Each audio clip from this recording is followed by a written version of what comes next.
Kali ini kita memiliki tema yang sangat menarik, yaitu How Research Proposal Matters to LPDP Selection Process. Jadi tema ini sangat diminati khususnya oleh para dosen yang sedang berencana untuk melanjutkan studinya, begitu ya. Nah, waktu sudah menunjukkan pukul 15:03, jadi saya akan mulai langsung. Sebelum saya perkenalkan Bapak Ibu yang akan menjadi speakers di webinar hari ini, ada beberapa hal yang perlu saya sampaikan, yaitu rules terkait dengan pelaksanaan webinar. Yang pertama, webinar akan dilaksanakan approximately sampai dengan 16.30. Lalu kemudian diharapkan Bapak Ibu sekalian memiliki jaringan internet yang stable. Panitia akan membuka broadcast 15 menit sebelumnya, jadi tadi sudah banyak yang hadir di 15 menit sebelumnya. Silahkan lakukan registrasi ulang atau re-registrasi pada chatroom untuk memperoleh e-certificate, dan kemudian sesi tanya-jawab dibuka pada pukul 15.45. Untuk sesi tanya-jawab nanti tidak menggunakan chatroom, melainkan menggunakan Q&A box Zoom. Lalu kemudian bagi yang memiliki jaringan internet yang stable dan kemudian ingin mendapatkan live discussion gitu ya, silahkan dapat melakukan raise hand, klik raise hand, dan panitia akan mengizinkan Bapak Ibu untuk bertanya langsung kepada pembicara. Pembicara atau speaker yang pertama saya akan kenalkan adalah Ibu Joklan. Ibu Joklan Goni ini adalah faculty member ya, kurang lebih sudah 7 tahun di Universitas Prasetya Mulia. Beliau merupakan LPDP awardee pada PK 158 dengan tujuan adalah Ghent University, Belgium, di Faculty of Economics and Business Administration. Dan beliau memiliki research interest around business process management, supply chain management, social network analysis, digital innovation, dan juga open innovation. Oke, untuk pembicara yang kedua itu adalah Ibu Nuri Sadida. Beliau seorang psikolog, dosen Fakultas Psikologi Universitas Yarsi. Beliau mendapatkan awardee LPDP pada PK 160 dengan tujuan University of Amsterdam, Netherlands, Department of Psychology. Untuk research interest beliau adalah social media, media literacy intervention, motivation to express prejudice, cyber hate intervention, artificial intelligence, cyber psychology, dan Islamic psychology. Speaker yang ketiga adalah Bapak Rama Oktavian. Beliau adalah dosen jurusan Teknik Kimia Universitas Brawijaya, merupakan LPDP awardee untuk PK 154. Beliau saat ini sudah menjadi PhD student Chemical and Biological Engineering Department, University of Sheffield, UK. Beliau memiliki interest pada penelitian, eksperimen, dan modeling proses absorpsi gas menggunakan zat penyerap padat atau yang dikenal dengan Metal Organic Frameworks, MOF. Yang terakhir adalah Ibu Nervita Nikentari. Beliau adalah dosen yang bekerja di jurusan Teknik Informatika, Universitas Maritim Raja Ali Haji, merupakan LPDP awardee PK 154, dan saat ini sudah menjadi PhD student di Automatic Control and System Engineering Department untuk Universitas Sheffield juga di UK, bersama dengan Pak Rama ya, Bu Niken. Dengan research interest beliau adalah neural networks, machine learning, dan juga forecasting. Baik, keempat speaker memiliki waktu kurang lebih 50 menit untuk memaparkan materi hari ini, berikut dengan contoh proposal yang nanti akan mereka share sedikit di akhir penyampaian materi. Setelah itu akan dilanjutkan dengan question and answer. Kepada speakers, dipersilahkan. Assalamualaikum warahmatullahi wabarakatuh. Selamat pagi semuanya dan salam sejahtera untuk kita semua. Pertama-tama kami mengucapkan banyak terima kasih atas atensinya. Saya lihat di sini peserta sudah mencapai 338 yang insya juga tersebar dari Pulau Sumatera hingga Papua ya, dari seluruh Indonesia. Mudah-mudahan apa yang kita sampaikan hari ini, kita di sini hanya berbagi, bukan untuk kenapa kalau kita ini ya lebih baik dari Bapak Ibu, tidak. Tapi ini kita tujuannya hanya untuk berbagi apa yang sudah kita capai sampai sejauh ini. Mudah-mudahan apa yang kita sampaikan hari ini bisa menginspirasi Bapak Ibu semuanya dan juga bisa membawa kebermanfaatan juga, tidak hanya untuk Bapak Ibu, juga untuk institusi Bapak Ibu nantinya dan juga untuk negara kita cinta yaitu Indonesia. Jadi untuk hari ini kita akan membahas banyak tentang bagaimana research proposal itu sangat berpengaruh untuk nantinya kita untuk studi ya, baik untuk S2 maupun S3. Tapi mungkin kita akan lebih banyak bicara tentang bagaimana proposal studi ini sangat menentukan untuk kita untuk melanjutkan studi S3 dan juga untuk meraih funding juga. Kita akan mencoba untuk menjelaskan tentang bagaimana funding ya, tentang LPDP secara umum, kemudian bagaimana research proposal yang kita susun itu nantinya akan menentukan juga kesuksesan kita untuk mendapatkan funding dan juga yang terutama adalah untuk mendapatkan yang namanya surat penerimaan dari kampus atau LOA, Letter of Acceptance. Jadi untuk sesi ini, untuk di bagian saya akan menjelaskan tentang LPDP secara umum. Baik, bisa ke slide selanjutnya. Jadi untuk LPDP sendiri sebenarnya kalau kita bicara LPDP ini adalah funding yang mungkin paling visible untuk kita sebagai dosen ya, atau mungkin sebagai ya untuk yang mau melanjutkan S2 karena ini memang beasiswa yang memang disediakan oleh pemerintah Indonesia untuk mencari pemimpin masa depan. Nah, slogannya itu dari LPDP, untuk mencari pemimpin masa depan. Jadi sebenarnya skemanya banyak, tapi untuk dosen yang paling memungkinkan adalah BUDI ya, beasiswa unggulan dosen Indonesia gitu. Jadi itu ada BUDI LN dan juga ada BUDI DN. Nah, jadi untuk BUDI LN kebetulan saya dan juga teman-teman di sini yaitu alhamdulillah mendapatkan BUDI LN. Jadi yang pertama adalah yang seleksi administrasi. Jadi ada 3 tahapan seleksi sebenarnya di LPDP. Yang pertama adalah administrasi. Nah, ini yang paling penting sebenarnya karena ini adalah tes awal ya. Kita nggak bisa meremehkan tes administrasi ini. Kita benar-benar harus menyiapkan dokumen.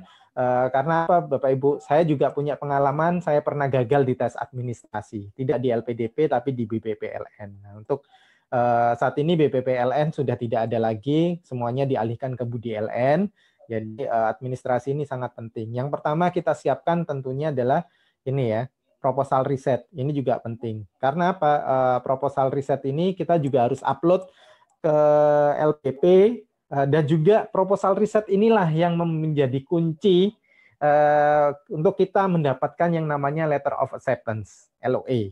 Nah, nanti karena proposal riset inilah yang nanti kita akan jual atau kita akan berikan kepada calon supervisor kita. Karena calon supervisor kita itu ingin tahu kita itu mau melakukan riset di bidang apa.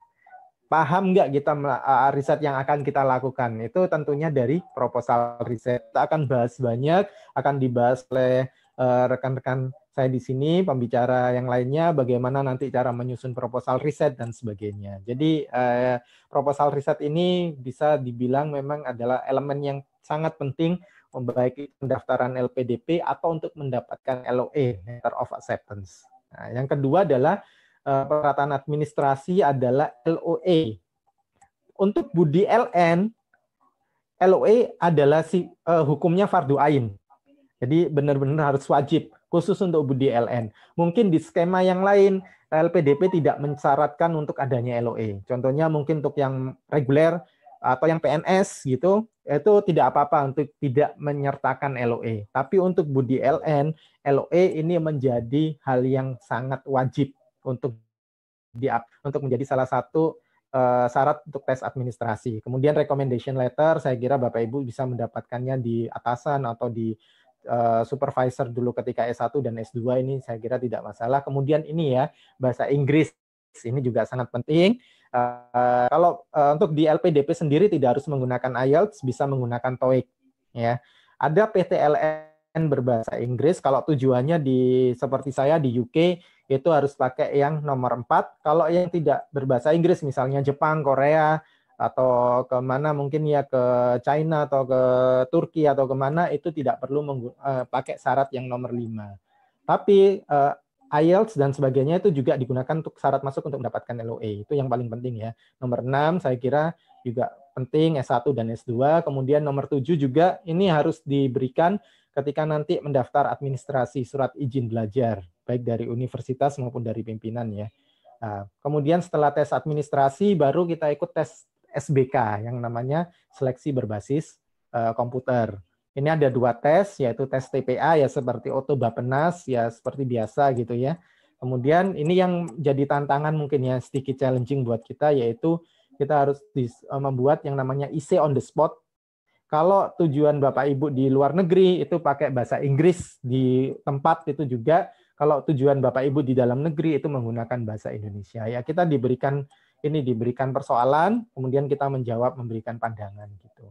Ini namanya IC ya. Kemudian setelah dinyatakan lolos untuk tes SBK, yaitu selanjutnya adalah tes substansi. Ini interview saja.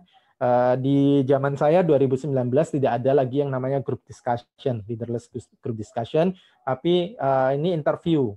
Ya interview tentang proposal kita itu akan ditanya. Nanti dia akan ditanya sama interviewer tentang proposal kita. Siap nggak kita itu untuk melanjutkan studi S3? Itu bisa dilihat dari proposal riset kita. Seberapa matang gitu kita menulis proposal riset gitu. Ini ya. Interviewer itu akan bisa melihat kok kita bisa siap atau tidak, menguji kesiapan kita untuk menuju S3 dan juga nanti kontribusi apa yang diberikan setelah kita pulang. Nah, itu kita kembali setelah S3 itu untuk Indonesia gitu, yang nomor 2 ya. Kemudian interview akademik itu akan ada yang namanya interview kebangsaan. Nah, mengecek kita itu senasionalis apa gitu. Bener nggak setelah dari LPDP dan sekolah itu kita benar-benar masih mencintai negara kita untuk balik mengabdi ke negara kita. Oke, next. Ya, baik Bu, bisa dilanjut. Slide berikutnya.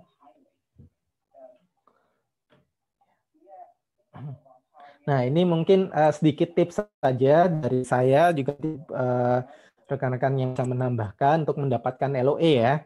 Jadi Letter of Acceptance dari universitas yang kita tuju. Yang pertama yaitu pastikan kalau Bapak Ibu di Budi LN nanti membuka webnya LPDP, itu ada daftar-daftar universitas yang masuk ke dalam Budi LN. Nah, itu pastikan Bapak jualnya ke situ. Jangan sampai yang di luar situ ya. Karena ya LPDP nanti secara administrasi akan mengecek, itu pun ketika pendaftaran juga kita akan memilih di situ. Kalau kampus itu tidak ada di list ya tidak akan ada di dalam itu di pendaftaran secara computerized itu tidak akan masuk ke situ gitu. Kemudian nah ini yang kedua ya, jual proposal kita. Nah, jadi nanti calon supervisor itu juga punya riset topik, kita bisa membuat proposal yang sesuai riset topiknya beliau atau sesuai dengan keinginan kita, tapi masih related ke riset topik dari calon supervisor. Ini CV juga sangat penting. Kalau perlu, tampilkan seluruh publikasi yang pernah kita lakukan ataupun penelitian-penelitian yang sudah pernah kita lakukan. Baik kita mendapatkan penelitian unggulan atau penelitian dosen pemungkan aja ke dalam CV. Jadi dari situ calon supervisor kita itu bisa melihat, oh kita sudah punya pengalaman riset apa saja gitu selama untuk persiapan ini ya. Terus jaga komunikasi dengan calon supervisor kita. Kalau perlu email itu langsung dibalas, jangan sampai menunggu hingga 3 hari, 4 hari gitu ya. Kalau bisa terus artinya dengan membalas email cepat itu artinya calon supervisor kita itu melihat kalau kita itu punya keinginan kuat untuk join di grup risetnya beliau gitu.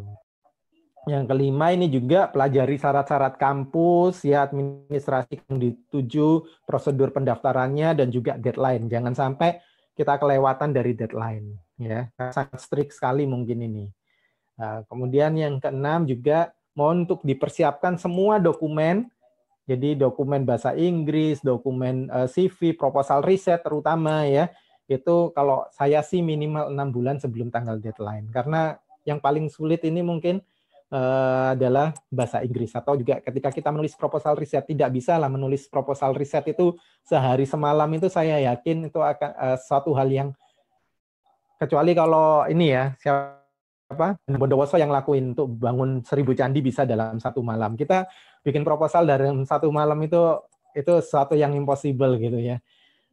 Saya kira itu tidak bisa dilakukan dalam sehari semalam, jadi perlu waktu. Sehingga menurut saya ini kan ya minimal 6 bulan. Ya, mungkin itu dari saya. Nanti selanjutnya akan dilanjutkan bagaimana menulis proposal yang bagus ya.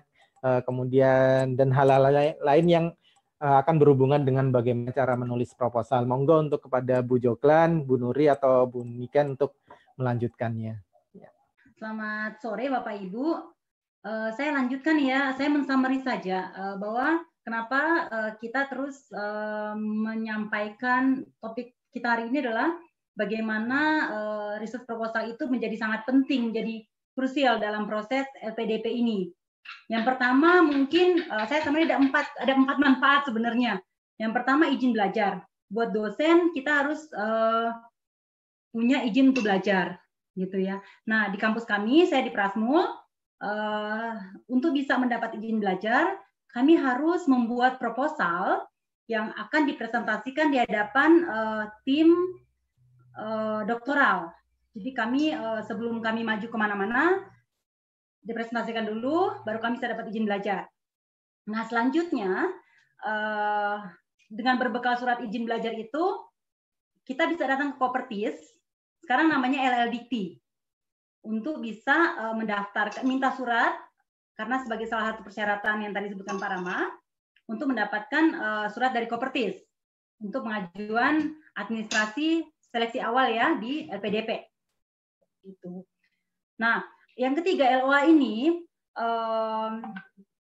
saya melihat seperti Pak Rama bilang tadi, bikin proposal itu bukan sesuatu yang 1 malam jadi, gitu Bapak Ibu. Jadi,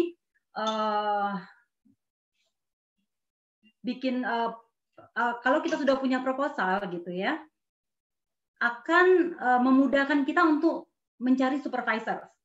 Kalau kita belum punya proposal, jadi pada saat saya apply ke profesor, ke calon supervisor saya memasukkan tuh LOA proposal saya, CV saya. Jadi di situ data itu yang kemudian berdasarkan informasi yang saya masukkan itu, profesor akan melihat ini kalau di social science di kami dia akan lihat nih research interest-nya sama nggak sih sebenarnya. Kira-kira nih orang kalau dibimbing akan bisa nggak gitu ya, sejalan. Nah, makanya proposal ini menjadi step pertama yang harus Bapak Ibu siapkan. Nanti saya akan bahas lebih lanjut kira-kira gimana sih untuk mendapatkan ide untuk membuat proposal. Nah, selanjutnya yang utama sebenarnya Bapak Ibu, kan kita mau apply LPDP nih. Secara administratif ada di 3 persyaratan yang Pak Rama sebutkan tadi, proposal itu menjadi screening awal. Nggak ada proposal, Bapak Ibu nggak bisa masukin submit application-nya. Gitu. Kemudian yang ketiga, pada saat proses tes substansi. Tes substansi itu waktu itu tidak disebutkan bobotnya berapa, tapi katanya itu yang paling menentukan. Jadi pada saat interview yang pertama, di interviewer yang pertama, kami diinterview oleh 3, saya diinterview oleh 3 interviewer. Yang pertama, profesor yang di bidang keilmuannya sama, kemudian psikolog, dan yang ketiga adalah praktisi. Jadi di situ proposalnya diobok-obok tuh, Bapak Ibu, ditanyakan, kamu tuh ke sana mau ngapain sih? Kan sudah banyak orang, contohnya saya ditanyakan gini, kan sudah banyak orang pinter yang ke sana. Ngapain sih kamu mau, emang kurang orang ahli di Indonesia yang bidang kamu gitu. Nah, di situ kita harus bisa meyakinkan kenapa proposal kita itu layak dan kita layak untuk menjalankan penelitian kita. Apa dampaknya buat Indonesia? Karena ingat, tujuan dari LPDP adalah mencari pemimpin masa depan untuk Indonesia. Jadi ini proposal tuh harus kita benar-benar bisa menjawab manfaatnya apa, gitu ya, di contribution partnya. Oke. Nah, selanjutnya saya akan bahas mengenai bagaimana sih finding idea untuk research proposal. Oke. Saya akan share part pertama untuk finding idea. Mungkin gini Bapak Ibu, ada teman-teman yang sudah sangat beruntung gitu ya, sudah tahu nih spesifik. Saya mau risetnya ini. Bahkan mungkin pada Pak Rama dan Weekend gitu ya. Itu berdasarkan project profesor. Jadi udah nggak perlu ide lagi gitu istilahnya ya. Tapi dikembangkan tentu saja. Nah, sedangkan kami di saya karena background saya adalah praktisi, saya risetnya, aduh masih belajar nih riset, sehingga saya nggak tahu nih sebenarnya saya mau nulis apa. Sehingga ketika saya mulai mencari ide, gitu ya, saya coba cari gimana sih caranya. Ini beberapa tips yang mungkin Bapak Ibu bisa praktekkan, gitu ya. Pertama, kenapa dimasukkan rencana induk riset nasional? Ini menjadi salah satu tips Bapak Ibu ketika mau apply ke LPDP. Ingat, LPDP membiayai mencari pemimpin masa depan bangsa. Harapannya adalah orang-orang yang dibiayai itu saat kembali ke Indonesia bisa berkontribusi terhadap pengembangan untuk Indonesia. Nah, kalau pada saya, kalau case saya juga cari ada di, Bapak Ibu bisa masuk ke websitenya LPDP, di situ ada informasi tuh riset prioritas. Nah, intip-intip Bapak Ibu, di situ nanti kita bisa lihat sebenarnya, oh ini tuh maunya, keinginannya LPDP yang agar supaya kita bisa sekali mendayung 2-3 pulau terlampaui gitu ya. Kemudian ada juga mencari topik yang hot, topik yang terbaru. Hal ini memang bukan hal yang mudah. Artinya Bapak Ibu memang ujung-ujungnya baliknya baca. Harus bisa mencari apa sih sekarang yang sedang jadi bahan yang menarik di dunia akademisi. Kemudian yang ketiga, saya tulis relevan dengan kebutuhan kampus. Karena Bapak Ibu bagaimana, misalnya seperti saya di tempat kami. Saya bidangnya adalah bidang supply chain. Gitu ya. Tapi saya pengen belajar mengenai dan ke depan kampus berencana untuk mengembangkan supply chain. Tapi kemudian saya malah ngambil topiknya, I don't know, misalnya saya ngambil topik yang bidang economics. Wah, ini sangat tidak relevan dengan kebutuhan kampus. Balik ke tadi, saya dapat izin surat belajar, gitu ya. Jadi ini perlu dilihat kembali. Kemudian sebenarnya untuk terkait dari topik yang hot itu, Bapak Ibu coba lihat-lihat, gitu ya. Kalau ilmuannya udah dapet, oh saya mau topik yang ini nih. Coba klik deh, cari-cari topik atau komunitas. Saya waktu itu gabung di satu komunitas namanya Open Innovation. Nah di sini ternyata banyak sekali PhD student. Jadi di situ mereka banyak sharing tentang topik-topik mereka. Jadi saya jadi buat terhadap, oh ternyata ini yang topik-topik yang baru ya. Nah dari sini kemudian kita akhirnya harus memilih. Mana sih topik yang saya mau spesifikkan, saya mau jadi sesuatu yang ingin saya tertarik untuk belajar selama 4 tahun, gitu ya. Nah, saya put nomor 6 sebagai kolaborasi multidisiplin karena begini Bapak Ibu, sekarang ini satu penelitian, suatu keilmuan bisa dikatakan hampir bisa dikatakan tidak berdiri sendiri lagi. Sehingga kalau kita misalnya, saya ketemu ada teman yang dia bicaranya di topik saya, tadinya saya bicara mengenai supply chain innovation. Nah di sini saya ketika ngobrol dengan supervisor saya ingin mengawinkan tanda petik antara supply chain dengan digital innovation yang saat ini memang menjadi topik yang interestnya si profesor ini. Jadi be open minded gitu ya teman-teman, Bapak Ibu sekalian. Kalau memang ada sesuatu kita mencari irisan gitu ya. Kadang-kadang ketika kita baca jurnal, oh ternyata ini ada nih. Kadang kita merasa nggak ada, tapi ketika kita makin banyak baca kita akan lihat, oh ternyata ada.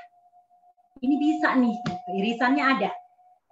Gitu mungkin dari saya. Nanti teman-teman bisa lanjutin lagi. Nanti selanjutnya dari Bu Niken akan menyampaikan kira-kira idenya gimana lagi sih gitu ya.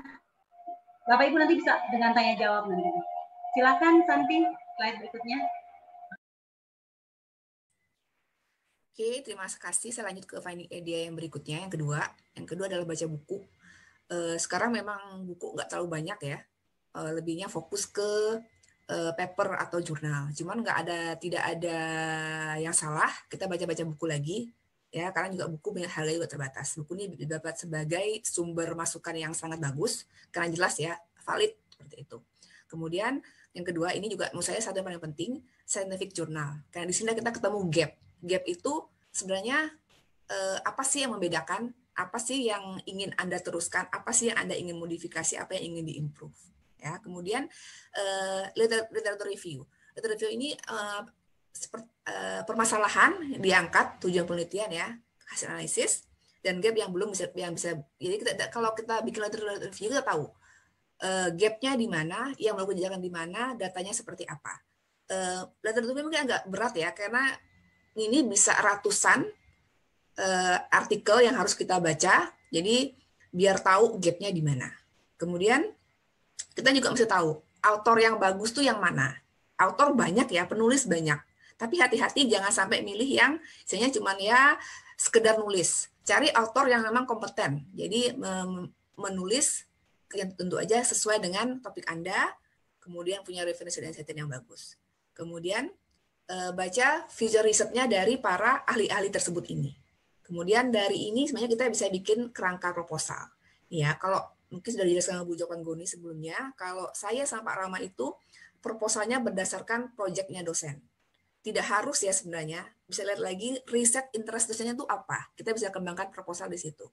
Saya memang berdasarkan proyek, tapi itu enggak 100%. Jadi mungkin hanya 70-80% dari proyeknya dosen. Tetap saya baca buku, baca scientific jurnal, kemudian finding ada yang tadi dasar-dasar finding ada itu tetap saya lakukan semua. Jadi proyek tadi basicnya saja, tapi memang ada kelebihan dosennya, jadi sudah minimal sudah berpikir, wah anak ini tertarik dengan proyek saya, seperti dan juga yang pasti itu pasti bidang saya seperti itu. Dan mungkin saya ingatkan teman-teman yang mau ke luar negeri, mereka nggak akan mau kalau bukan bidang mereka. Mereka memang idealis banget. Sudah ada kan bilang, wah mungkin latar belakang Bapak Ibu bagus, punya paper yang juga berkualitas, tapi kalau sudah bukan bidang dia akan bilang no. Jadi karena menurut dia itu bukan kompetisi dia. Jadi pastikan memang ketika akan membuat proposal, ide itu adalah memang sesuai interest mereka. Mbak, lanjut Mbak, silakan berikutnya. Oke, kalau ini mungkin kerangka proposal untuk engineering science, ini bukan format baku ya Bapak Ibu ya, ini kami ambil yang paling umum saja. Pertama adalah jelas introduction, kemudian ada literature review-nya, di sini mau pakai model apa sih? Gap-nya di mana? Kemudian result question-nya apa aja? Result question ini Bapak Ibu bisa satu, bisa lebih, ada juga namanya subsidiary question. Jadi ada lagi ya seperti bagian-bagian dari question-nya. Kemudian metodologi. Bahannya seperti apa sih? Kemudian pakai peralatan apa? Nah, untuk yang engineering, kalau Bapak keluar luar negeri, ini insya Allah kalau namanya alat pasti aman. Ya, Bapak Ibu mau 24 jam di sini juga nggak masalah, dikasih akses penuh. Jadi mungkin itu kelebihan di luar negeri ya. Dan akan disupport full sama pembimbing. Kemudian prosedur atau metodologinya mau seperti apa? Apakah eksperimen, komputasional study, kemudian analisisnya mau seperti apa? Kemudian jelas outputnya seperti apa, ada chart timeline. Ya. Mungkin selanjut ke pembicara berikutnya, silakan. Oke, saya lanjutkan ya. Saya akan menjelaskan tentang kerangka proposal di ilmu social science. Ya, oke. Jadi Bapak Ibu pada saat membuat proposal, Bapak Ibu harus selalu mengingat di dalam pikiran Bapak Ibu bahwa Bapak Ibu tuh mau jualan, gitu, mau jualan ke supervisor. Jadi ke calon supervisor. Jadi ketika Bapak Ibu nulis proposal, kalau saya itu dari awal selalu berpikir itu sehingga mulai dari judul pun sudah saya pikirkan bagaimana caranya agar si calon supervisor yang super sibuk itu ketika dia baca judul itu dia sudah langsung naksir gitu ya istilahnya. Jadi saya ada tips untuk judul itu Bapak Ibu buat yang ringkes, ya, buat yang ringkes tapi menggambarkan kompleksitas dari isi atau proposal Bapak dan Ibu. Jadi sebenarnya yang bagus itu bukan judul yang panjang lebar banget, gitu. Tapi sebenarnya judul itu sebenarnya dibikin ringkes, tapi cukup kompleks, cukup menggambarkan bahwa oh ternyata ini sepertinya si proposal ini menawarkan sesuatu yang riset dengan metode yang advance, misalnya seperti itu. Jadi dari awal dari judul itu sudah Bapak Ibu pikirkan, gitu ya, yang seperti apa judul yang efektif, yang dari awal sudah bisa bikin calon supervisor itu tertarik, gitu ya. Nah kalau misalnya terus tips yang kedua, kalau menurut saya juga ada di first sentence, ya, kalimat pertama. Jadi kalimat pertama itu juga menentukan apakah si calon supervisor itu apakah si riset yang Bapak Ibu buat itu sebenarnya memang relevan nggak sih dengan minat si calon supervisor. Jadi ada beberapa teknik untuk membuat first sentence itu jadi menarik. Misalnya langsung gambarkan inti permasalahan yang sedang Bapak Ibu usulkan tuh apa, gitu ya. Atau bisa juga menggambarkan bahwa misalnya gini contohnya ya, di Indonesia tingkat kematian ibu hamil beresiko tinggi itu sangat tinggi, misalnya seperti itu, datanya sekian, gitu. Jadi langsung ada satu kalimat pertama itu sudah menggambarkan permasalahan, atau paling tidak menggambarkan scope riset Bapak Ibu itu tentang apa, gitu ya. Nah itu jadi teknik atau tips pertama itu adalah di judul sama di first sentence. Nah saya masuk ke kerangka. Ya, kerangka proposal social science itu sendiri sebenarnya juga sama sebenarnya secara umum sama dengan disiplin ilmu yang lain. Hanya saja jadi bebas ya Bapak Ibu pengen membagi menjadi misalnya introduction dulu baru literatur review atau mau digabung introduction dan literatur review dalam satu section sendiri. Kalau saya sendiri menulis proposal kemarin saya gabung gitu ya. Jadi saya gabung antara introduction dan literatur review. Kalau secara kerangka, saya coba buat, biasanya saya itu buat dengan pertama saya sampaikan dulu problemnya apa, permasalahannya apa. Jadi problem ini bisa kita dapat dari misalnya apa? Misalnya dari laporan konsultan kah, gitu ya, data dari pemerintah kah, ya, misalnya, atau fenomena permasalahan yang terjadi dari berita kah, gitu. Jadi bisa cantumkan di masalah yang pertama problemnya apa, dan kemudian ada argumentasi bahwa ini problem harus kita selesaikan, karena kalau kita tidak selesaikan nanti impact-nya apa, dampak negatifnya apa. Jadi misalnya bisa let's say misalnya kita ambil contoh saat ini di Amerika sedang rasisme ya, jadi kita bisa berargumen di paragraf pertama itu bahwa kalau si rasisme ini tidak diselesaikan, maka dampaknya akan menimbulkan kerugian material kah, imaterial kah, konflik sosial kah, atau apa. Jadi itu disampaikan di paragraf yang pertama. Nah, baru kemudian di paragraf yang kedua, Bapak Ibu bisa gambarkan, sudah bisa memulai review literatur. Review literatur ini, Bapak Ibu mencari dari riset-riset sebelumnya, kira-kira ada solusi apa sih yang sudah pernah dilakukan oleh peneliti-peneliti sebelumnya, untuk mengatasi permasalahan yang Bapak Ibu angkat di paragraf yang pertama tadi, gitu ya. Nah, baru setelah Bapak Ibu mereview literatur, kemudian Bapak Ibu mengemukakan bahwa ternyata dari penelitian-penelitian sebelumnya masih ada gap, masih ada kesenjangan, misalnya metode yang dilakukan sebelumnya ternyata tidak efektif. Atau misalnya metode yang sudah pernah dilakukan sebelumnya ternyata tidak cocok dengan misalnya karakteristik populasi yang ingin saya angkat, gitu. Jadi Bapak Ibu di situ bisa berargumen, ya. Bagaimana cara berargumen bahwa ada gap di situ? Bapak Ibu bisa melakukan namanya 5Cs atau 5C, ya. Di situ bisa lihat 5C itu ada cite, compare, contrast, kritik, dan connect, gitu. Cite itu apa? Kita sitasi. Jadi sitasi kita dalam mensitasi itu kita mencoba memasukkan rujukan literatur yang memang inti. Jadi kalau misalnya kita mau belajar tentang apa, misalnya rasisme, kita ambil rujukan-rujukan yang paling baru dan memang itu paling hot gitu.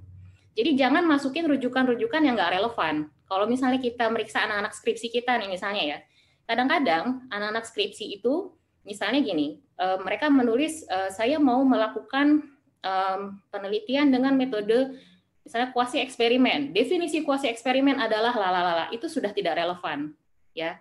Jadi misalnya definisi kuasi eksperimen adalah dikutip dari siapa. Jangan masukkan kutipan-kutipan yang tidak relevan. Jadi masukkan kutipan-kutipan yang memang itu relevan sekali dengan topik Bapak atau Ibu. Dan yang kedua itu adalah yang paling up to date ya untuk sitasi. Kemudian compare. Compare itu maksudnya apa? Compare itu kita mencoba membandingkan temuan antar literatur. Kira-kira apa sih sebenarnya yang antar previous literatur itu mereka sepakati. Jadi siapa saja sih yang pakai metode yang sama dan sebagainya. Jadi melihat kira-kira untuk topik ini metode-metode yang sudah pernah dipakai apa saja, kesamaannya apa saja, gitu ya. Kemudian melakukan kontras. Kontras ini kita mereview apa sih sebenarnya yang bertentangan antar literatur itu. Jadi misalnya bisa aja ada antara riset A dengan riset B metodenya sama tapi kok hasilnya beda. Gitu. Misalnya alat ukurnya sama tapi beda tahun kok bisa hasilnya beda. Itu kita mengkontras dan kita mengkritisi.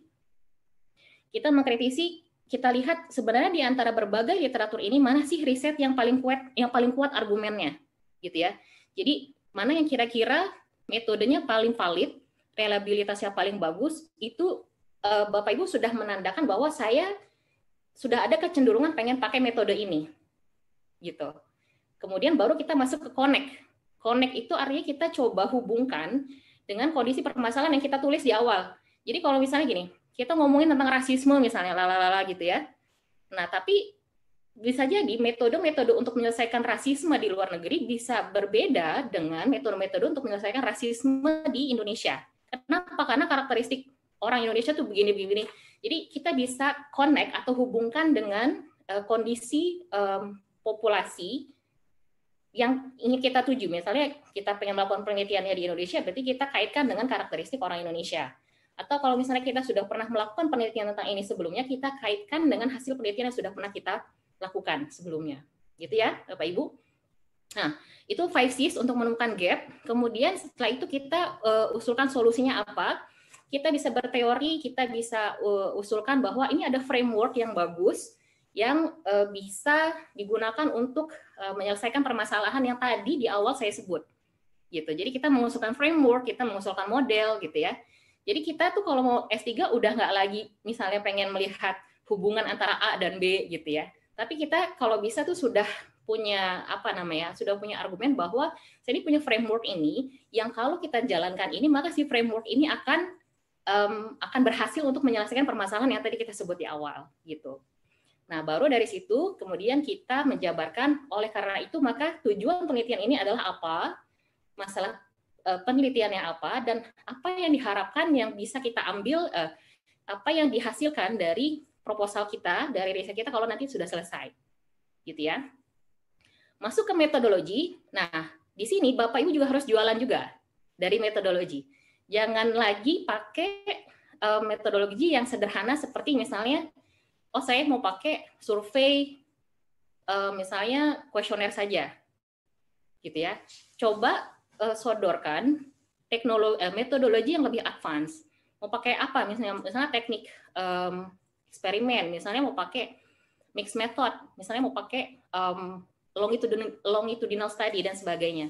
Analisisnya mau pakai apa? Multivariate, SEM atau apa? Gitu ya. Jadi tergambar bahwa Bapak Ibu tuh punya confidence untuk melakukan sesuatu yang lebih advance. Karena kan nantinya ketika kita S3 itu kita diharapkan juga untuk bisa publish di jurnal internasional bereputasi sehingga kalau jurnal internasional bereputasi itu sudah nggak dalam tanda kutip sudah nggak mainan lagi metode-metode yang sederhana gitu. Jadi Bapak dan Ibu harus sudah bisa merumuskan saya mau pakai teknik yang lebih advance daripada yang biasa dilakukan. Oke, baru yang terakhir adalah chart timeline. Nah, saya mau kasih sedikit penekanan tentang chart timeline. Memang kalau dibilang penting atau enggak, si chart timeline ini bisa dibilang tidak sepenting si introduction dan literatur review. Jadi intro dan lit review itu sendiri mungkin sudah 70% pentingnya. Tapi bukan berarti kita abaikan. Kenapa? Karena kalau misalnya kita tidak merumuskan timeline yang visible, maka si calon supervisor itu akan melihat bahwa kita cuma bisa mengusulkan hal-hal yang bombastis tapi nggak realistis untuk dilakukan, gitu ya. Jadi kita selalu punya timeline itu 3 hingga 4 tahun, ya. Si LPDP sendiri sebenarnya kita memberikan beasiswa untuk kita tuh 3 tahun dan bisa diperpanjang maksimal 1 tahun lagi. Jadi kita harus punya frame bahwa seberapapun novelty-nya si proposal kita itu tetap harus bisa realistis dalam waktu 3 hingga 4 tahun. Jadi benar-benar dijabarkan di timeline. Oke, next. Slide berikutnya. Oke, ini yang terakhir ya. Jadi kalau intinya adalah a good proposal itu Bapak Ibu harus punya strong state of the art. Ya, strong state of the art itu seperti apa? Jadi Bapak Ibu bisa mengombinasikan aspek novelty, kebaruan, bisa menggabungkan aspek up to date, visibility dan impact itu dalam satu proposal yang sistematis dan menarik. Penting sekali membuat proposal yang sistematis dan menarik karena lagi-lagi ketika kita nanti S3, kita diharapkan untuk bisa mempublish di jurnal internasional bereputasi. Sehingga kalau misalnya tulisannya nggak sistematis dan tidak menarik, jadi kering gitu ya. Jadi kering. Ya kita nggak nulis novel juga gitu. Cuman artinya proposal bisa kok dibuat sistematis dan menarik, maka emang itu butuh skill. Karena gini, kalau misalnya Bapak Ibu sudah bisa menulis state of the art dengan baik, maka si calon supervisor itu akan melihat bahwa oh si orang ini memang sudah cukup punya skill untuk bisa menuliskan pemikiran dan hasil penelitian yang dilakukan gitu. Terus yang terakhir adalah be meticulous. Be meticulous ini apa? Bapak Ibu itu harus bisa detail, ya. Harus bisa detail dalam arti begini. Pertama detail dalam hal grammar. Kalau ini kita memang tujuannya ke luar negeri ya, karena pasti nulisnya dalam bahasa Inggris. Bapak Ibu harus bisa detail dalam hal grammar, karena kalau grammar berantakan, ya Bapak Ibu akan dinilai tidak siap. Gitu. Kalau grammar aja berantakan, dinilai tidak maksudnya dinilai tidak bisa masuk ke kancah international conversation, bahasanya begitu. Ya. Jadi pastikan bahwa grammarnya baik, bisa pakai proofread. Kalau misalnya terlalu mahal pakai proofread, pakailah misalnya Grammarly. Saya nggak jualan Grammarly di sini. Tapi itu bisa dipertimbangkan, ya. Terus kemudian detail dalam hal grammar, detail jangan sampai ada typo, ya. Jadi calon supervisor akan menilai bahwa Bapak Ibu itu orangnya resik gitu loh. Orangnya tuh sistematis, teratur, peduli terhadap detail gitu ya, peduli terhadap akurasi, peduli terhadap kualitas, itu penting, ya. Itu namanya kita jualan, ya nggak? Kemudian detail dalam hal apa lagi? Detail dalam hal mensitasi. Kita mau pakai teknik apa? APA, mau pakai Harvard, mau pakai apa? Dan be consistent with that. Jadi jangan sampai kita nulis pakai gaya apa, APA, tapi kemudian campur dengan gaya apa dan sebagainya, gitu ya. Dan jangan lupa ketika kita misalnya pakai bantuan reference manager, balik lagi, cek lagi, apakah sudah konsisten apa yang ditulis dirujuk di atas dengan yang ada di daftar pustaka di bawah. Tips satu lagi, jangan lupa mensitasi riset atau hasil penelitian calon supervisor. Ya, saya pernah ditolak dengan calon supervisor. Bahasanya sih bagus, dia tidak bilang bahwa kok tulisan saya nggak dirujuk ya di proposal Anda, itu dia nggak bilang seperti itu. Tapi kemudian saya mengevaluasi karena feedbacknya kok saya kayaknya nggak masuk akal gitu. Karena kata dia kok penelitian kamu lokal banget, Indonesia banget gitu. Menurut saya nggak masalah sih sebenarnya kalau penelitian itu Indonesia banget, tapi sebenarnya apa ya sebenarnya yang menjadi concern-nya dia? Rupanya ketika saya periksa lagi bahwa ternyata saya tidak memasukkan nama si calon supervisor itu ke dalam rujukan di proposal saya, gitu ya. Jadi kurang lebih seperti itu dari saya, Mbak Gali. Oke, bisa langsung dilanjutkan ke contoh proposal dulu. Contoh proposal ya, oke. Oke, Bapak Ibu, saya lanjutin ya. Ini kan tadi Bu Nuri sudah cerita tuh, di bagian awal kita harus bisa 5C. Jadi kita harus baca literatur, kita harus men-cite. Jadi memang kalau Bapak Ibu lihat di proposal saya, dari judul saya adalah Supply Chain Collaboration. Saya mengambil topik ini dalam konteks kreatif industri. Kreatif industri ini menjadi salah satu bidang prioritas oleh LPDP. Sehingga ketika saya di proses interview, terlihat menurut saya merasakan si praktisi, si profesor itu sangat tertarik untuk menggali tentang si riset saya.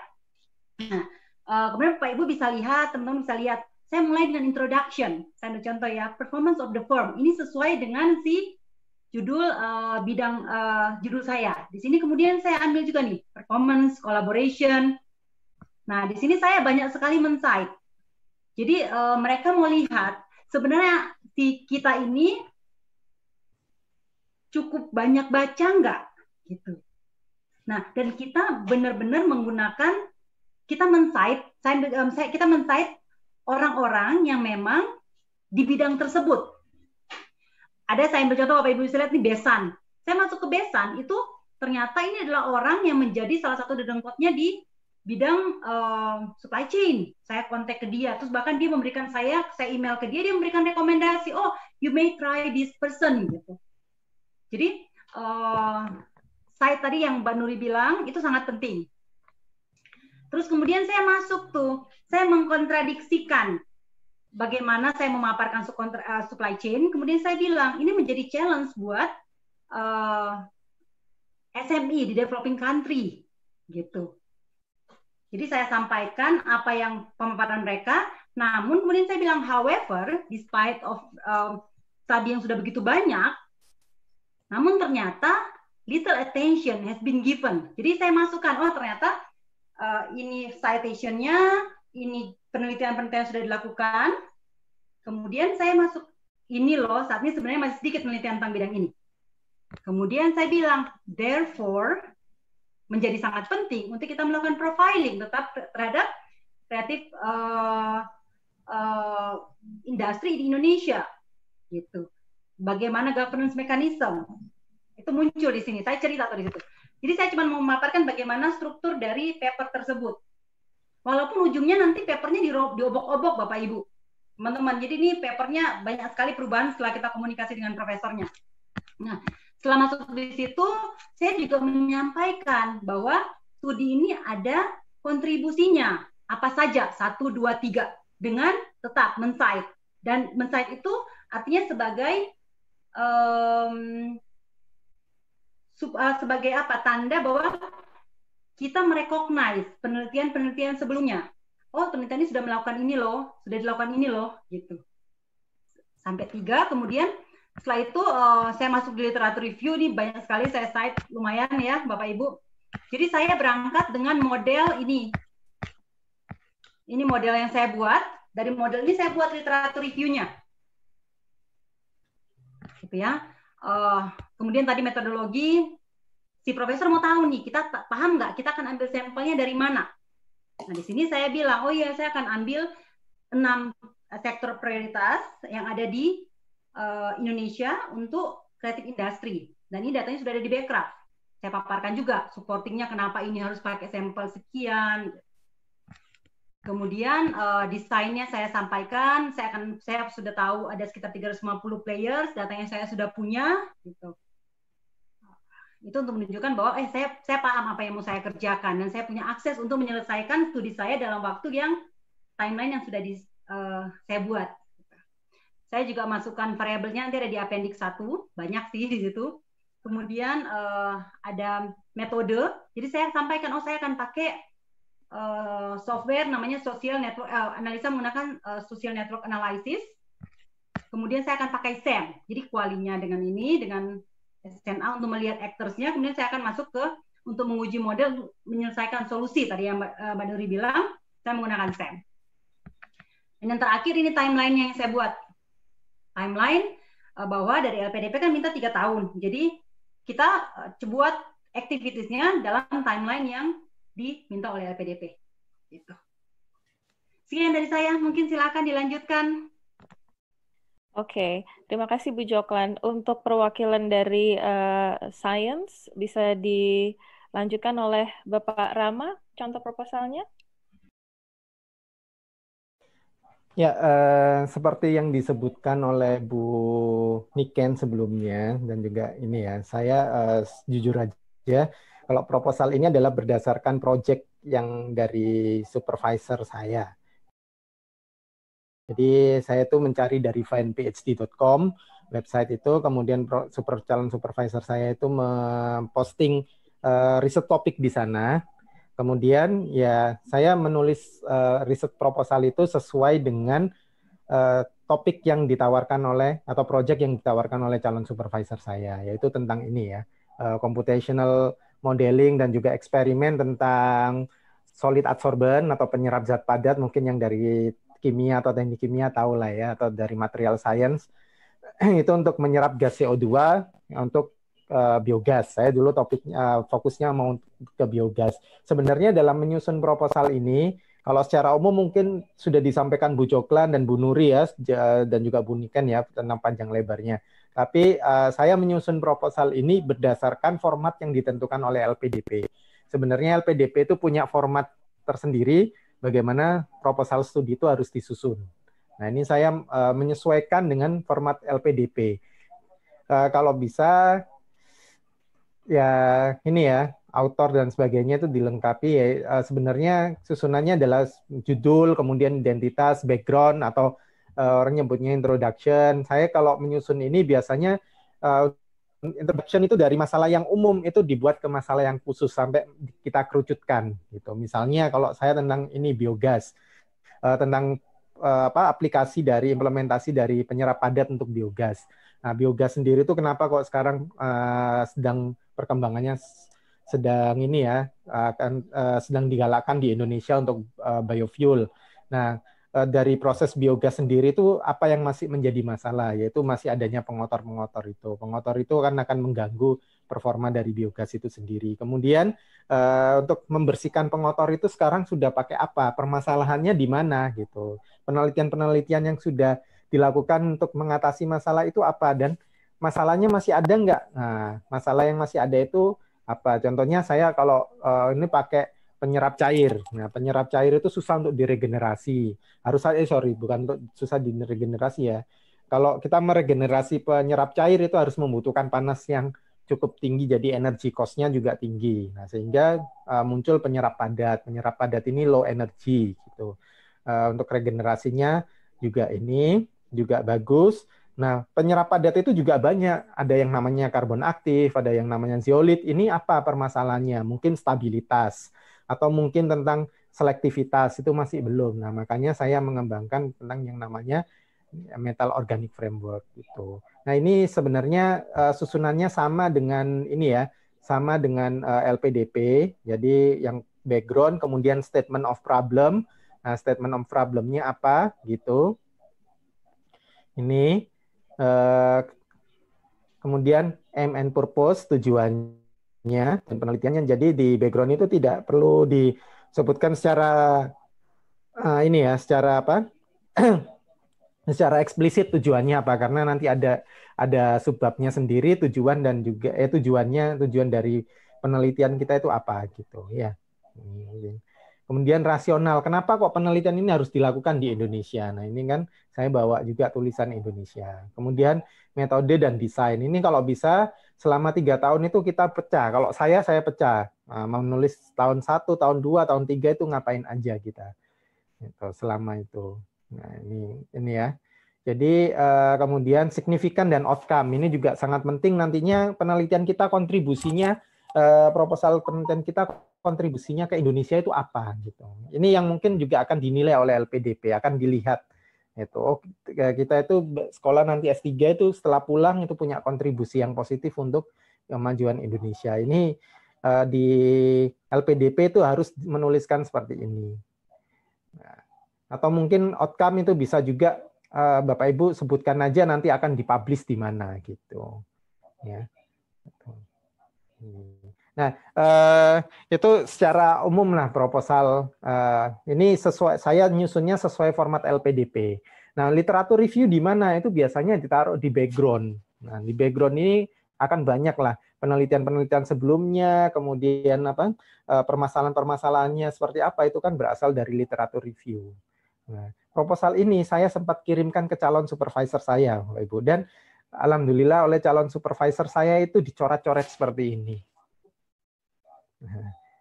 Ketika saya apply LPDP yang pada awalnya yang saya submit adalah proposal ini. Nah, proposal ini. Kemudian ketika saya melakukan tes substansi, yang saya berikan kepada interviewer adalah proposal yang sudah direvisi oleh calon supervisor saya. Kenapa? Ini akan menguatkan posisi saya kepada interviewer LPDP kalau saya itu sudah menjalin komunikasi yang sangat intens dengan supervisor saya, gitu, calon supervisor saya. Ini sampai dicoret-coret seperti ini. Sampai beliau juga memberikan komen-komen yang sangat positif buat saya. Nah, akhirnya yang saya kirim adalah yang sudah jadi ini. Jadi ini judulnya pun diganti, gitu ya. Ya, tidak berubah secara total, tapi ya ada perubahan-perubahan itu, ya minor lah. Mungkin itu yang bisa saya sampaikan. Jadi LPDP itu punya format tersendiri, tapi ini mungkin bisa juga dipakai untuk kita komunikasi awal dengan calon supervisor kita. Gitu. Ya, mungkin itu yang bisa saya share tentang penyusunan proposal. Jadi saya kembalikan lagi ke moderator. Baik. Terima kasih banyak untuk Pak Rama, Bu Joklan, Bu Niken, dan Bu Nuri ya atas sharingnya yang luar biasa sekali. Dari A sampai Z ya, saya pikir tadi mengenai cara untuk apply LPDP sampai kemudian ke contoh proposal. Nah, tiba kita di Q&A section. Jadi silahkan bagi Bapak Ibu yang mau live discussion bisa klik raise hand. Sembari menunggu yang mau raise hand, saya akan ke Q&A box. Di sini sudah ada pertanyaan pertama. Ini ada dari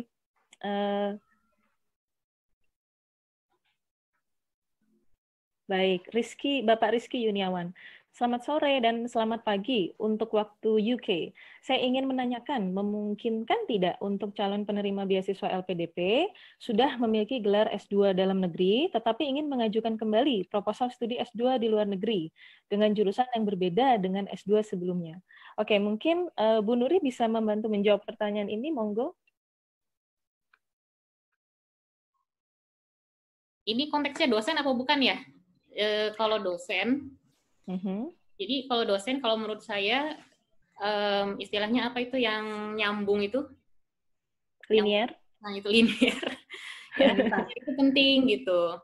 Ya, jadi kalau misalnya sudah memiliki gelar S2 dalam negeri, tetapi ingin mengajukan kembali S2 lagi ya dengan kalau di Budi setahu saya itu untuk S3 ya, kalau dosen ya. Tapi tidak untuk S2 lagi, gitu. Jadi kalaupun memang ingin mengajukan S3, sebisa mungkin linear dengan jurusan sebelumnya atau yang memang yang saat ini ngajarnya lagi ngajar tentang jurusan apa gitu. Oke, berarti untuk S2 bisa mencoba yang reguler, LPDP reguler begitu ya Bu Nuri ya? Oke, terima kasih Bu Nuri. Pertanyaan selanjutnya, wah banyak sekali nih. Ada pertanyaan menarik dari Ibu Nina Jusnita. Selamat sore, izin bertanya, apakah bisa menggunakan LOE dari profesor untuk apply LPDP atau harus LOE dari university? Mungkin Bu Joklan bisa membantu. Oke, Bu, itu kasusnya sama seperti saya waktu itu, Bu. Jadi saya waktu mengajukan administrasi ke LPDP, memang untuk Budi kita punya dua pilihan. Kita bisa mensubmit LOA yang dari kampus, gitu ya, yang kita apply langsung ke kampusnya, dan ada juga yang kita submit dari profesor. Jadi saya dapat letter of invitation dari profesornya. Tapi ingat, yang diterima oleh LPDP adalah surat yang ada kop suratnya kampus dan stamp-nya si kampusnya. Profesornya tanda tangan. Itu dimungkinkan untuk LPDP Budi. Oke, jadi bisa aja ya Bu Joklan kalau menggunakan LOE untuk yang dari supervisor gitu ya Bu. Tapi ingat, Iya. nanti pada saat akhir kita mau mengajukan kontrak dengan LPDP, LPDP akan minta LOA yang dari Uninya dengan informasi yang lebih lengkap. Jadi itu nantinya kita harus tetap submit pada saat kita mau tanda tangan kontrak dengan LPDP. Gitu. Semoga menjawab ya Bu ya. Ya, terima kasih banyak Bu Joklan. Ini ada pertanyaan lagi nih, agak panjang dari Bapak atau Ibu Erlande Pane. Apakah dalam proses penulisan proposal riset perlu diketahui dahulu background dari supervisor kita dan dilakukan diskusi dengan supervisor project apa yang akan dikembangkan? Atau kita membuat terlebih dahulu proposal yang kita buat, baru mencari supervisor? Mohon bantuannya kepada Ibu Niken. Terima kasih pertanyaannya. Saran saya, kalau pertama kali ketemu sama supervisor itu, CV dulu, perkenalan dari CV. Nah, dari ngobrol-ngobrol itu akan kelihatan. Dia minta, ada profesor itu yang nggak minta calon supervisor, ada yang nggak minta proposal, tapi minta paper. Ini pengalaman saya waktu coba ke Australia, ke 2 universitas, mereka nggak minta proposal, tapi minta paper kita nulis apa. Nah, dari situ baru dia bikin tema, oh kamu bikin proposal. Jadi, tapi saran saya, nggak ada salahnya Bapak Ibu menyiapkan proposal. Siapkan proposal yang jelas tadi seperti yang teman-teman saya udah bilang, bahwa sesuaikan dengan interest-nya. Jadi, saran saya memang siapkan proposal yang sesuai dengan background sang calon pembimbing. Jadi kalau memang dia saat pertemuan, mungkin setelah ngobrol email pertama, oke, dia minta proposal, Bapak Ibu bisa langsung kirim. Masalah. Saya antisipasi siapkan proposal. Oke. Baik, terima kasih Bu Niken. Kita next ya. Ini banyak banget pertanyaannya. Ada yang bertanya juga. Oke. Mungkin bisa tadi sebenarnya sudah sempat dijelaskan, tapi mungkin bisa ditekankan kembali gitu ya. Bagaimana tahap awal pendekatan kita kepada calon supervisor S3 dari Ibu Ida Gianti? Mungkin Pak Rama bisa bantu? Ini dari pengalaman saya, jadi kalau saya itu baca paper dulu sih menentukan ini ya. Kita menentukan topik interest kita. Nah, ketika kita sudah mengetahui topik interest kita menghubungi, biasanya saya menghubungi author yang ada di situ. Nah, author yang ada di situ kita kasih aja pertanyaan. Kasih aja pertanyaan dari apa yang kita baca di situ. Nah, syukur-syukur kalau kita intens dengan beliaunya, itu bisa akan jadi calon supervisor kita nantinya. Kalau udah mempunyai hubungan komunikasi yang intens, kemudian kita bisa menembak beliaunya. Oh, bisa nggak ada nggak kemungkinan untuk saya bisa join dengan research group Anda gitu. Nah, itu. Jadi pendekatan awal ya yang saya lakukan seperti itu. Kalau saya di sini saya itu mencari vacancy ya. Jadi S3 saya mencari vacancy karena Europe itu biasanya lebih banyak vacancy. Mereka membuka lowongan atau membuka project. Nah, pada waktu itu ya sudah saya email ke PIC yang di project itu, yaitu supervisor saya yang sekarang. Saya berikan aja, saya tertarik dengan project ini, mengingat background saya itu punya pengalaman di bidang penelitian ini. Kemudian saya kirim CV-nya. Dan alhamdulillah supervisor saya itu langsung membalas email itu mungkin 1 hari setelah saya email. Your CV looks very good, but I don't have any funding. If you can provide your own funding, you can join in my research group. Gitu balasannya waktu itu. Ya alhamdulillahnya itu langsung gitu ya. Tapi kalau saran saya, kadang ada yang mungkin tidak ada project ya. Nah, saran saya untuk melakukan pendekatan itu baca paper-paper yang di bidang kita itu kan ada author-autornya. Atau cari aja Google Scholar. Google Scholar-nya orang itu kan banyak paper-papernya. Nah, paper itu kita baca, kemudian kita bikin aja sosokan nanya gitu loh. Sosokan nanya apa gitu ya. Sosokan nanya, ya nggak sosokan sih, memang kita pingin nanya ya, karena kita punya interest. Nah, dengan menjalin komunikasi secara intens, besar kemungkinan untuk yang kita tanyain itu bisa jadi akan menjadi supervisor kita nanti. Gitu. Kalau saya sih seperti itu, gitu, saran saya. Terima kasih banyak Pak Rama. Begitu mudah-mudahan terjawab ya Bu Ida. Saya baca lagi. Di sini banyak ada pertanyaan menarik dari Pak Raymond Suciadi. Mana yang lebih dulu dilakukan? Mencari calon profesor atau mencari ide riset terlebih dahulu? Karena setahu saya ada beberapa institusi pendidikan seperti di Singapura yang harus mencari profesor dulu. Bagaimana kalau topik yang kita ambil tidak cocok dengan profesor yang kita pilih? Bolehkah topik yang ada di proposal LPDP berubah ketika proses pelaksanaan disertasi? Mungkin Ibu Nuri bisa membantu? Menurut pendapat saya ya, jadi seyogianya kita sendiri harus, walaupun kita misalnya belum punya proposal riset yang fix ya, tapi paling tidak minimal kita sudah punya gambaran atau sudah tahu ketertarikan kita tuh ke arah mana, sehingga kalaupun kita mencari profesor dulu,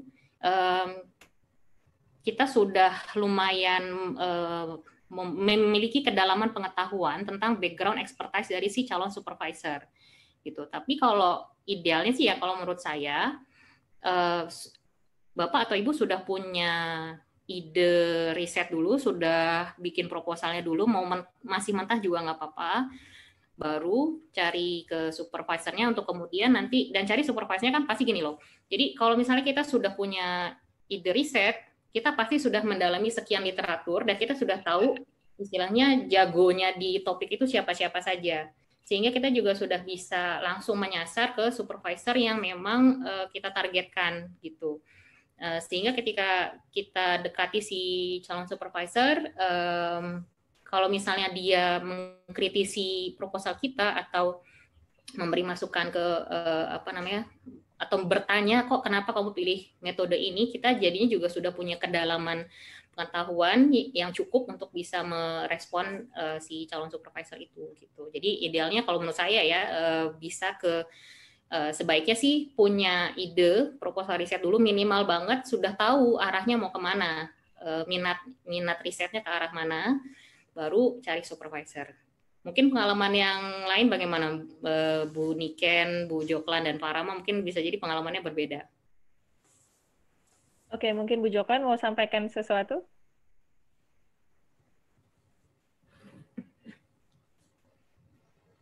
Oke, ini bisa beragam sih ya.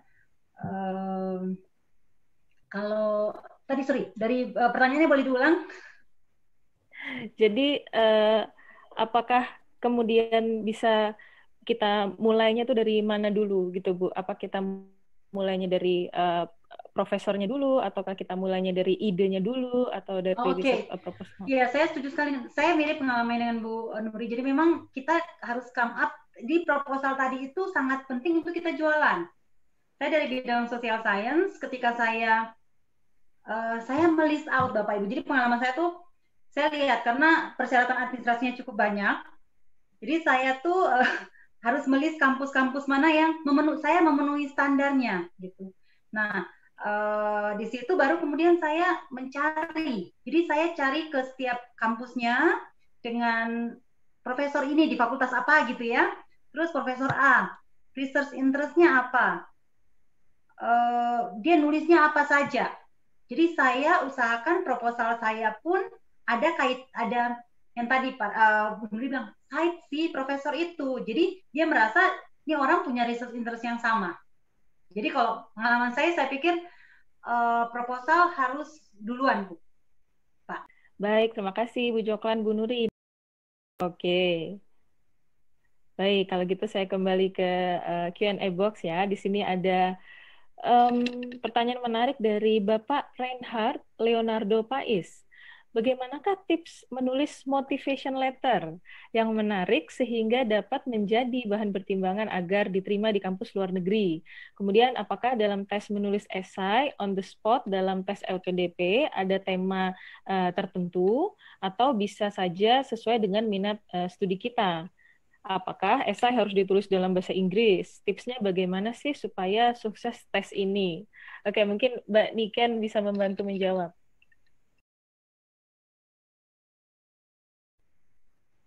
Oke, terima kasih pertanyaannya. Kalau untuk motivation letter itu, saran saya banyak baca motivation letter orang lain. Saya baca itu hampir seratusan. Dan saran saya memang banyak baca ya, jadi situ punya referensi. Cari referensi yang memang motivation letter di perguruan tinggi yang kelas dunia, contohnya Harvard, Oxford, seperti itu. Jadi memang kita punya standar atau punya contoh yang memang sudah bagus. Ya Bapak Ibu ya, banyak baca, jadi kita punya banyak masukan. Sama satu lagi, motivation letter itu kan kenapa sih kita mau kuliah di situ? Kemudian itu jelaskan, kita ada latar belakang juga ya, latar belakang kita ya. Jadi Bapak Ibu memperkaya diri sendiri, contohnya memperkaya ada satu contohnya bukan hanya dalam penelitian, contohnya adalah mungkin ikut organisasi apa. Dan organisasinya bisa di bidang Bapak, di bidang sesuai dengan bidang atau mungkin organisasi lain. Di situ akan memperkaya dari motivation letter yang dibuat oleh Bapak Ibu, seperti itu. Salah saya satu, perkaya pengalaman diri di luar. Jadi isi motivation letter itu kan cerita tentang diri sendiri ya, isinya promosi diri di luar akademik dan di luar akademik. Jadi kan kalau Bapak punya pengalaman luar banyak di non organisasi akademik, jadi cerita saya begini dan kenapa mau begini. Dan kedua, banyak baca contoh motivation letter. Nggak puluhan Bapak Ibu ya, saran saya banyak banget gitu. Jangan cuma di 10-20 nyerah, nggak, banyak baca, jadi memperbaiki motivation letter. Kemudian pertanyaan kedua tadi untuk pembuatan itu ya, penulisan essay on the spot. Kemarin saya dapat temanya adalah tentang bagaimana mengatasi TBC di Indonesia, dan itu pakai bahasa Inggris.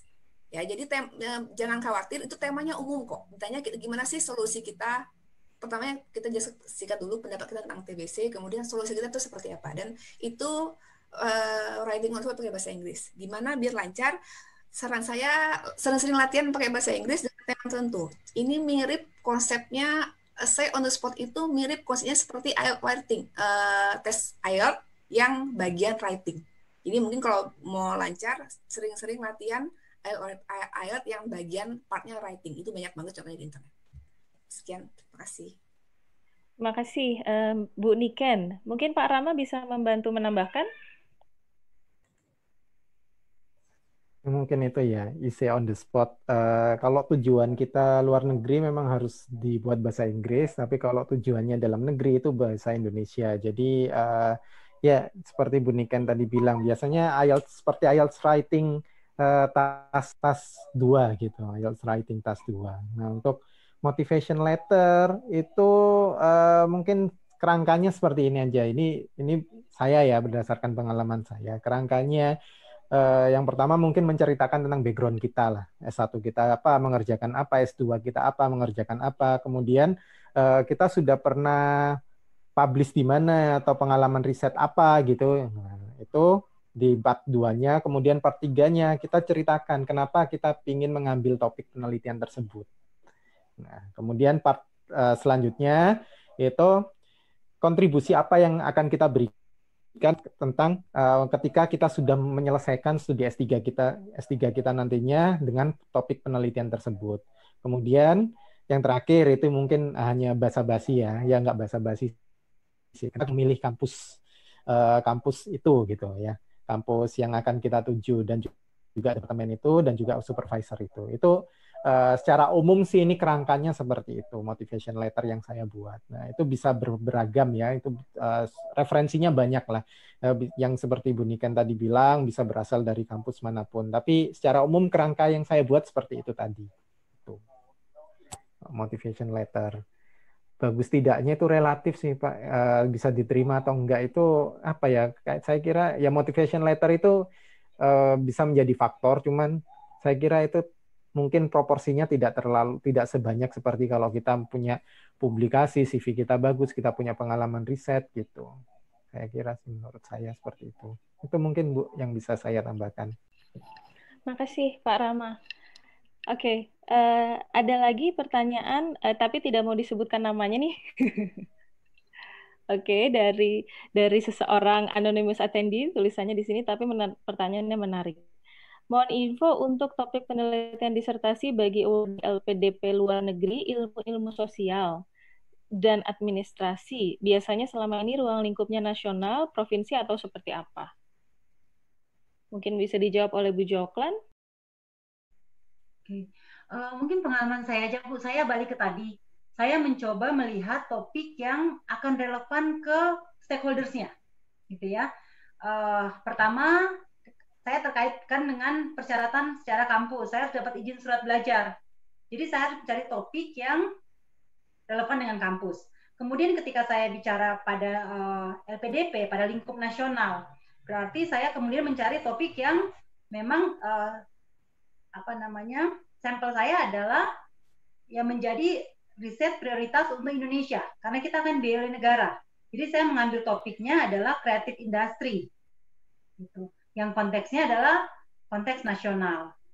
Kebetulan 2 tahun lalu berturut-turut Prasetya Mulia kami dapat kesempatan untuk meneliti tentang creative industry di Indonesia. Jadi saya berangkat dari situ, kemudian saya coba kembangkan menjadi topik untuk disertasi saya, proposal yang saya buat. Walaupun nantinya siapapun ya itu nanti seseorang itu, akhirnya ketika kita diskusi dengan profesor, saya ditanya sama profesornya, kamu kan mau belajar di sini, masa kamu cuma bikin konteks Indonesia saja? Akhirnya kita agree, kita diskusi untuk ambil pada konteks Indonesia dan Eropa waktu itu. Kesepakatannya gitu akhirnya. Oke, terima kasih banyak Bu Joklan. Mungkin Bu Nuri mau tambahkan? Kalau saya sendiri, proposal saya lingkupnya nasional. Tapi sebenarnya baik itu nasional maupun provinsi itu tidak masalah sih ya. Jadi selama kita itu bisa mempresent bahwa ini masalahnya terjadi seperti ini, kemudian kita lebih menjual ke ininya ya, ke solutionnya gitu, ke propose solutionnya, dan apakah itu relevan nggak sih dengan ekspertisnya si supervisor. Jadi calon supervisor itu dia seneng kalau misalnya teori saya nih kepake nih gitu misalnya, atau pendekatan saya kayaknya nih bisa nih diterapkan di suatu provinsi di Indonesia atau apa gitu. Jadi as long as kita bisa benar-benar mengungkapkan argumen-argumen bahwa saya misalnya mau ngambil lokal banget. Nah, kira-kira keunikannya apa? Dan kira-kira kalau misalnya kita bisa menjawab permasalahan di yang lokal banget itu, apakah kira-kira ada kontribusinya buat secara luas, baik itu buat ilmu pengetahuan maupun untuk populasi yang lebih luas gitu. Jadi sebenarnya mau itu nasional atau provinsi itu it doesn't matter gitu, as long as kita bisa menjual pentingnya ini apa buat baik bagi si supervisornya dan juga untuk digeneralisir ke solusi yang selanjutnya gitu loh, yang lebih luas gitu. Mudah-mudahan menjawab ya. Terima kasih Mbak Nuri. Ini ada pertanyaan lagi sebenarnya di Q&A box. Oke, kita masih punya waktu sekitar 4 menit. Saya ada pertanyaan dari Ibu Feni Vidayanti. Mohon izin ingin menanyakan untuk tingkat kedalaman dalam penyusunan research proposal khususnya di bidang kesehatan. Apakah kita wajib melakukan preliminary study dan menentukan lokasi riset secara spesifik atau secara umum saja? Mungkin ada Bapak Ibu yang berkenan menjawab nih, khususnya di kesehatan. Saya coba kali ya. Mbak Nuri? Wajib atau enggak preliminary study? Tidak wajib, tapi sangat penting.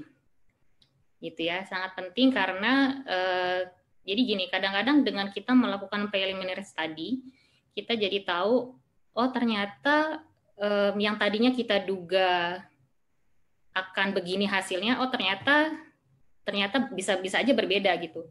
Sehingga dari situ kita jadi bisa lebih dalam lagi. Jadi kalau misalnya ditanya wajib atau enggak, secara praktisnya saya bilang tidak wajib, tapi sangat penting. Jadi kalau misalnya emang sempat, kalau misalnya emang cukup waktunya ya dilakukanlah si preliminary study itu. Ya, saya rasa menjawab ya. Mungkin saya bacakan pertanyaan lagi nih dari Bu Rini Mulyani Sari. Ini sepertinya mungkin sekalian bisa men-summarize dari keempat pembicara, Bapak Ibu sekalian. Beliau minta tips and trick dalam sukses mendapatkan LPDP secara ringkas tuh gimana sih? Mungkin bisa satu persatu dijawab. Dari Bu Joklan dulu mungkin. Ingatnya gini, Tipsnya adalah gini, Bapak Ibu.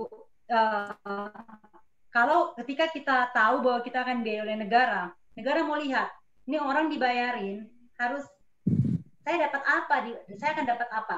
Sehingga di samping tadi persyaratan dan 3 persyaratan yang Pak Rama bilang tadi, administrasi tolong dipenuhi. Tapi yang paling utama adalah pada saat tes substansi. Itu adalah tahap paling menentukan, di mana Bapak Ibu akan diinterview oleh panelis. Jadi pada saat interview yang di waktu saya itu sekitar 55 menit oleh 3 presenter, oleh 3 interviewer. Jadi mereka benar-benar ingin tahu akan kembali ke Indonesia atau kita akan stay di sana, karena banyak kasus akhirnya orang stay di sana nggak balik, gitu ya.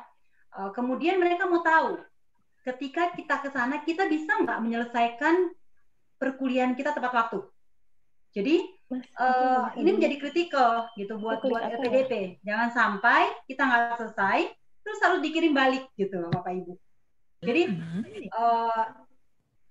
mohon persiapkan diri baik-baik, karena kenapa kita angkat topik proposal, karena kita lihat memang proposal itu menjadi salah satu kunci utama untuk kita kayak pembuka pintu untuk kemana-mana, dan sampai pada akhir interview pun masih ditanyain tuh proposal. Mungkin dari saya itu, silakan kalau ada yang mau nambahin. Rama dulu mungkin, silakan. Ya, mungkin saya ya. Saya sebenarnya kalau saya agak trauma dengan administrasi. Karena apa? Administrasi itu adalah pertama kali kita dinyatakan lolos atau tidak lolos untuk ke tahap selanjutnya ya. Jadi itu tadi administrasi itu dokumen itu benar-benar dipersiapkan sebaik mungkin, terutama proposal riset dan juga LOA. Nah, jangan sampai ketika kita apply LPDP, kalau bisa nih ya, kalau bisa Bapak Ibu ya, LOA itu kalau sudah kalau bisa sudah mengantongi yang namanya LOA unconditional. Pada waktu itu saya bulan September, bulan apa ya? Bulan Agustus itu, awal bulan Agustus saya masih hanya dapat LOA conditional dari University of Sheffield. Nah, dan juga saya harus memastikan bulan September itu sudah mendapatkan LOA unconditional. Deadline-nya LPDP waktu itu, dan alhamdulillah saya dapat. Saya trauma di administrasi karena saya sempat gagal di sini. Nah, sehingga karena administrasi ini adalah yang paling pertama, bukan ini ya, pertama untuk penentu jalan kita ke tes-tes selanjutnya, maka siapkan dokumen administrasi ini sebaik-baiknya, sebaik-baik mungkin. Kemudian tes SBK, join saja sih dengan grup-grup Telegram, WhatsApp itu, maka di situ nanti tes SBK itu banyak kok pengalaman-pengalaman itu yang akan di-share, model-model tesnya seperti apa. Mungkin saya kira ini relatif lah ya, mudah atau tidak itu relatif berdasarkan TPA ya. Tadi sempat disampaikan Bu Joklan juga, interview ini juga yang paling sangat menentukan tes substansi.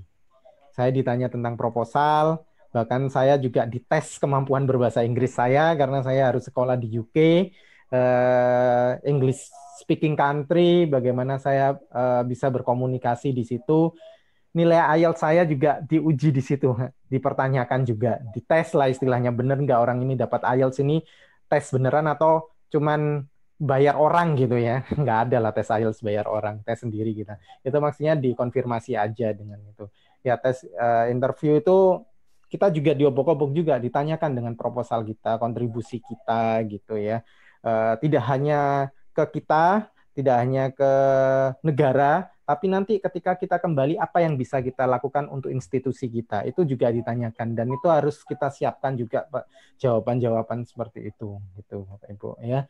Tips itu tips dari saya, mungkin silakan ada yang mau menambahkan dari Bu Nuri atau Bu Niken. Bu Niken mungkin ya? Ya, monggo Bu Niken atau Bu Nuri, silakan. Oke, mungkin jangan terlalu tegang. Ini tidak gampang, tapi juga nggak sulit-sulit banget. Jangan terlalu gimana ya. Serius wajib. Satu tadi ya, administrasi dicek 2-3 kali sebelum diupload.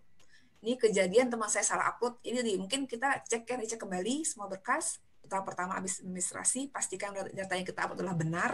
Kemudian yang kedua, untuk TPA seperti kata Pak Rama, ikut grup atau beli buku atau Bappenas. Itu soalnya mirip-mirip itu kok Bapak Ibu.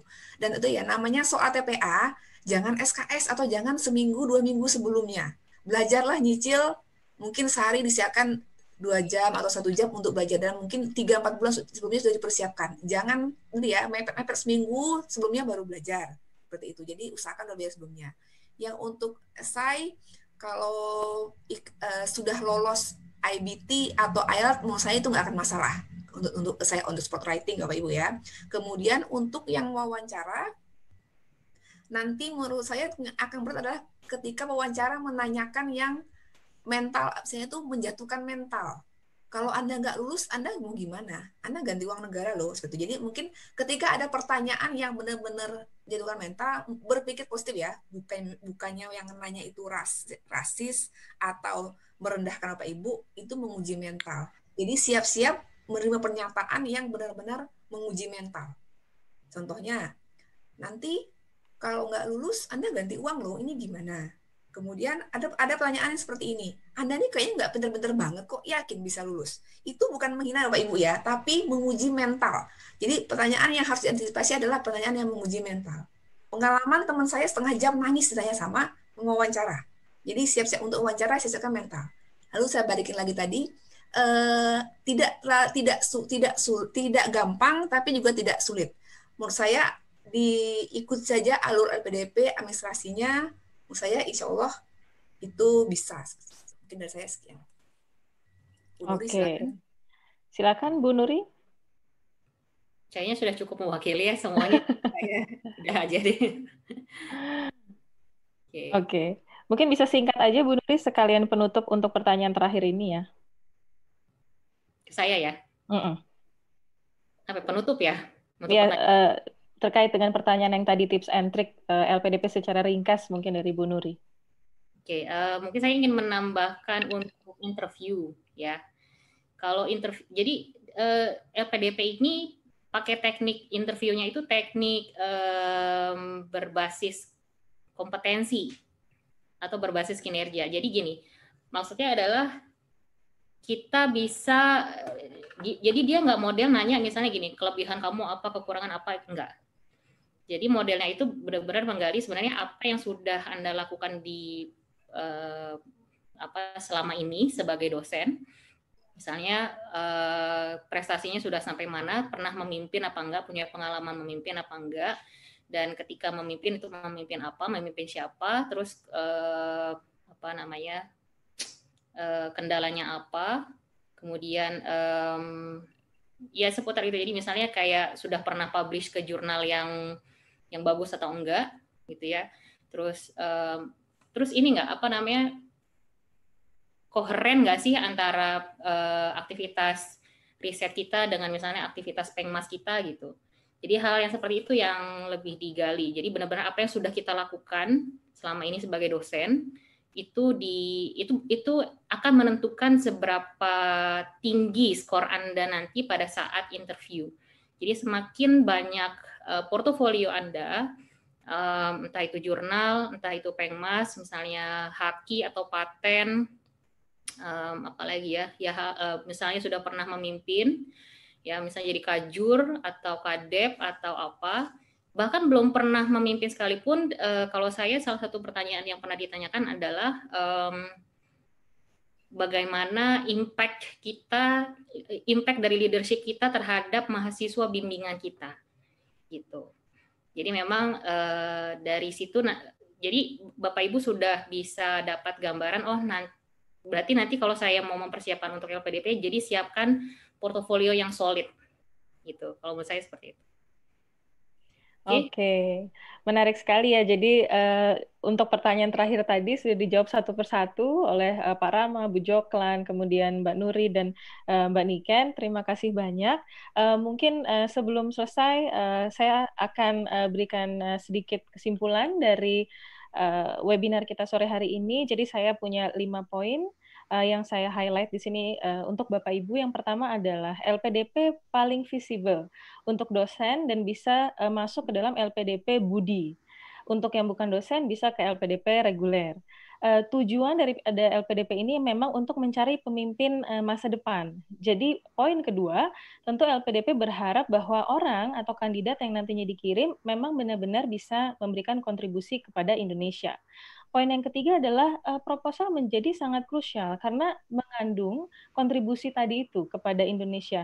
Jadi LPDP bisa melihat bagaimana Bapak Ibu memberikan kontribusi itu melalui proposal Bapak Ibu. Yang keempat, berkaitan dengan proposal, untuk mendapatkan topik, tentu saja perlu topik yang sedang hangat-hangatnya dibahas saat ini, dan kemudian bisa juga dilihat di Rencana Induk Riset Nasional atau RISN.